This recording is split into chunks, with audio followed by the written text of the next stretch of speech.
andeha hijery ny tontolon'ny toetrandro indray kosa raha isika mikasika ny ilay rivodoza Bejisa. Miha manalavitra ny morontsirak'i Madagasikara ity rivodoza ity. Foana avokoa arak'izany ny filazana fanairana ho an'ireo distrika nahazo izany. Fantatra kosa anefa fa misy faritra andro ratsy, mety hiforona afaka 2 andro ao amin'ny lakandranon'i Mozambika ao. Fanadihadiana. Araky ny fampitam-baovao ny sampandrara misana famantarana ny toetrandro dia manafaingana ny diany miana atsimo atsinanana ka manalavitra morontsirak'i Madagasikara ilay rivodoza Bejisa. Tamin'ny 3 ora tolakandro teo dia tany amin'ny 520 sy 700 kilometatra atsinana ny mananjara nisy ny foibeny.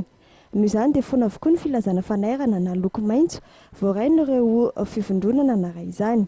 Na izany aiza nefa ireo mpanjony sy mpitatitra an-dranomasina eo anelelena ny morontsiraka vao maraka hatrany taolany aro dia nomena toromarika manokana mba hitandrina fa mbola ahery ny ranomasina.